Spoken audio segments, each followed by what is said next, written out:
Hi, hello again, mga kataba. Isang na namang mapagpalang araw. At ganun din nawa ang inyong maging maghapon, maging mapagpala. Gagawa tayo ngayon ng ating ni-request ng aking mga anak. Alam niyo naman yung style ni Mama Taba, hanggat kaya niya. Ayan, bumili tayo ng ating pork chop. Pinahiwa ko ng maninipis para hindi mahirap lutuin. At ibinabad ko muna ang ating meat. Binabad ko to sa toyo calamansi, garlic powder, paprika, at naglagay ako ng paminta kasama ng pangpalasa na Ajinomoto. So yan. Binabad ko to mga 30 minutes mahigit. Mga isang oras na to nakababad. Tapos yung pang-coat naman natin, meron tayong egg. Dalawang egg yung nilagay ko muna. Tapos, meron tayong minix na cornstarch at saka ang ating flour. Meron naman tayong breadcrumbs. Pwede kayong gumamit ng any breadcrumbs. Maganda rin kasi yung ganitong breadcrumbs, medyo makapal pag piniprito. Ayan, pwede na tayong mag-coat. Unahin muna natin ang isa. Tapos, i-coat natin sa ating flour. Ayan. Ayan. Ganyan. Tapos, kunin natin. Ayan. Meron naman na siya. Lagay natin sa itlog. Ayan. Tapos, lagay natin pa ganyan. At kunin natin ito. Lagay naman natin dito. Ayan. After natin makuha, lagay naman natin sa ating breadcrumbs. Yan. Balik natin doon para hindi maghalo-halo. Kinakamay ko rin pero hindi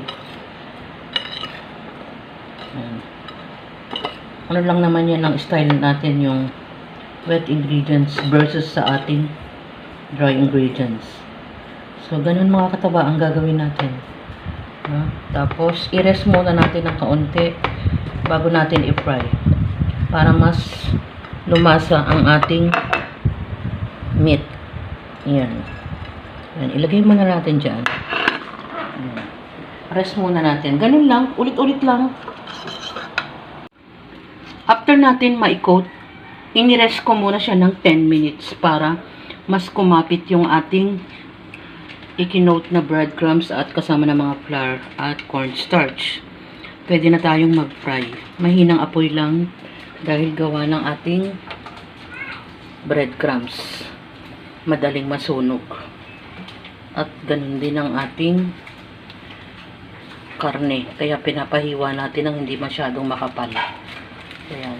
Kasya naman yung 2 piraso. Tatakpan natin para makulob at maluto ng maayos. Ayan. Takpan natin.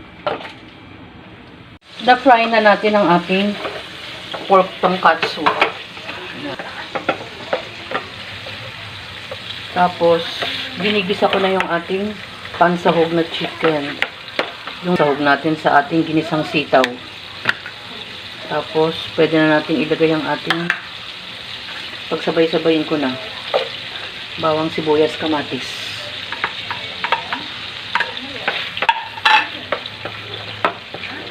Palambutin muna natin.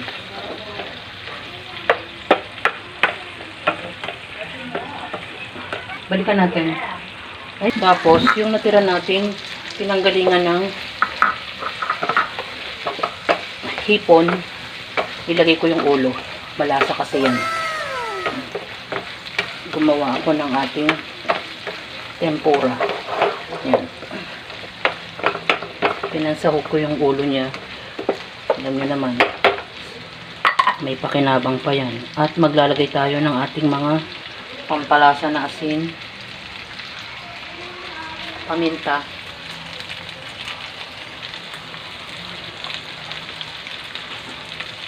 Ajinomoto. Pwede na natin ilagay ang ating sitaw. May halong 1 pirasong siling green.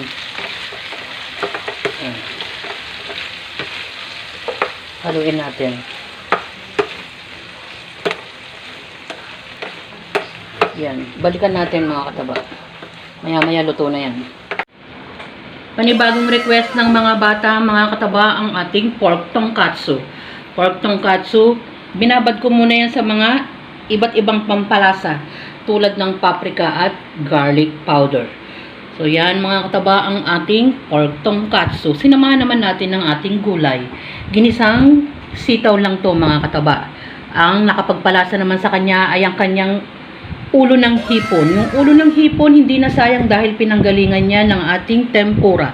Yan ang ating magka-partner mga kataban. Naku na naman, pag ganyan na naman ang tono ni Mama Taba, ang mga bata mag-i-enjoy mga kataba. Ginagawa natin ang lahat sa pamamagitan ng pagluluto ng masarap na pagkain.